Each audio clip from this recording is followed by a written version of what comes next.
So J.R. Smith and Marcus Smart, of course, got into it a little bit yesterday. Hit a tough shot. Baines and J.R. get hooked up.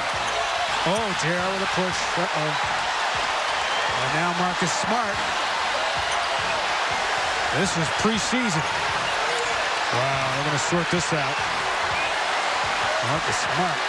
And after this fight, I see a lot of people, a lot of fans out there proclaiming that Marcus Smart is one of the fakest tough guys in the NBA due to his long and massive reputation that he has for flopping like a freaking fish out of water. And for that reason alone, J.R. Smith and the two of them actually would have gotten into a fight. He would have mopped the floor with Marcus Smart. It wouldn't have been close, a flat out blowout. I mean, that's pretty much the unanimous verdict on the internet, so it must be true. And who knows? Maybe it would be true. We'll never get to know because the two of them are never actually going to fight. But here's the thing though, one of the last players, actually the last player in the NBA that I'd ever wanted to have to fight would be Marcus Smart. You could put me in the ring with a prime Shaquille O'Neal before you put me in the ring with Marcus Smart. Now, quite frankly, I don't want to fight against any NBA player. I mean, look at me, I would get killed. You would never see me again. So I'm not gonna sit up here and act like I'd be able to hold my own with an NBA player. I ain't crazy, but Marcus Smart is. See, I don't think Marcus Smart is a quote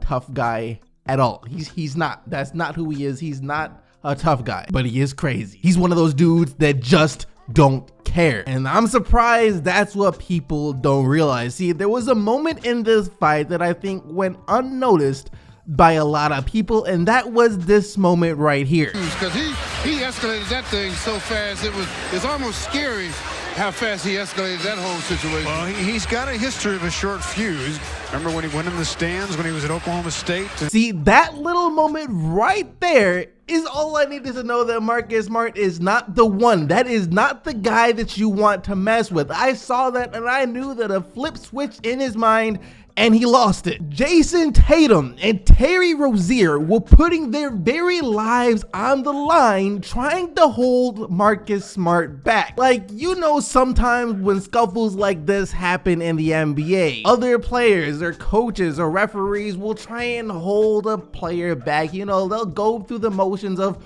holding a player back, even though all they're doing is standing between the other player and another player, and if that player really wanted to, he could get by, especially if it's a coach or one of the refs trying to stop a player. But everyone knows that they're not going to do anything, so it's more of a formality, like, yo, calm down, chill. They're not actually physically restraining him. But Terry Rozier and Jason Tatum last night were trying to do everything in their power to keep Marcus Smart from getting near J.R. Smith, to the point where Marcus Smart tried to shove them away. I thought he was about to throw hands with Jason Tatum there, and I don't know about you guys, but that's not necessarily a guy that I want coming at me. See, because with the tough guys, a tough guy, they'll get their hits in, they'll beat the crap out of me. Sure, they will pummel me into the ground. Once they know they won, they'll stop and they'll be on their way. Someone like Marcus Smart, someone who can lose it like he lost it last night, they'll pummel me into the ground and they'll keep pummeling me into the ground until I'm halfway to Jesus. And even if it wasn't against me per se, if it was against someone like J.R. Smith or someone who could hold their own physically with Marcus Smart, they might be getting the better hand of Marcus Smart for a while, might even break his jaw, break his arm, break his hand, break something. But Marcus Smart, from what I saw yesterday, he's the type of guy that'll snap whatever is broken back into place and keep charging at you like it wasn't broken in the first place. That guy gets so filled with rage that he loses control. That's not the type of person that you want to be fighting against. And then on top of that, any guy or any person in general who tells you that they want to fight you, and that's on their recently deceased mother, granted, sorry for your loss again, Marcus Smart, that's not the person that you want to fight, especially if they just lost their mother like a month ago. Once again, sorry for your loss, Marcus Smart. I mean, just take a look at his post-game interview. All right, guys, this is me. I'm editing the video right now, and I just want to ask the news companies that do these interviews, the media companies that do these interviews, why on earth do you guys never have good audio? You make millions and millions of dollars from these interviews, and yet your audio is still trash. There's a humming noise throughout this entire thing, and it drives me crazy, so I know it's gonna drive you guys crazy. So get your stuff together, and the people watching this, I'm sorry about the sound, but I tried to find another company. There was no other video, so this is all you got, so I'm sorry, but really, whoever films interview, get your stuff together. This is just not acceptable at all. Did they give you an explanation on your ejection as opposed to Jared's? Nope, none of that. It's fine with me. Like I said, I'm not too worried about it. I mean, like I said, I did the action, so whatever consequences come with it, come with it. Did you hear something specific from the crowd when you made a gesture? Or was it just general? To be honest, I wasn't even worried about no crowd. I couldn't hear a thing. You made a gesture as you were going off the first time? Yeah, to J.R. Smith to meet me in the back. Okay. Got it. That's what it was, so. Told him to come back to the back, you know what I'm saying? All that on the court, we can handle that off the court. I ain't with that, and that's on my mama. May she rest in peace. Ain't no punk right here. Man, on my mama, may she rest in peace. That shit dead. So, whatever happened, happened. JR know where I'm at. Everybody know where I'm at. It is what it is. Marcus, that's what I was going to ask. Are emotions a little running higher for you right now? Nah, they the same. I'm the same me. I've been like this. Ain't nothing changed about me. Ain't nothing gonna change about me. Do you guys see that body language? Do you see the way he was looking at the reporters? Do you hear the tone in his voice? This is a man that's still angry.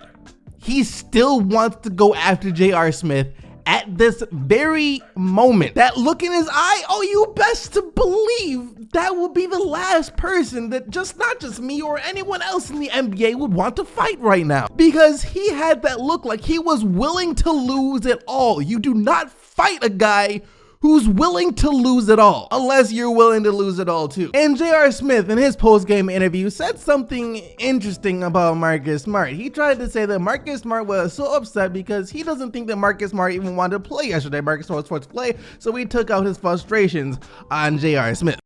Is that just because Smart was doing all this in a preseason game, or?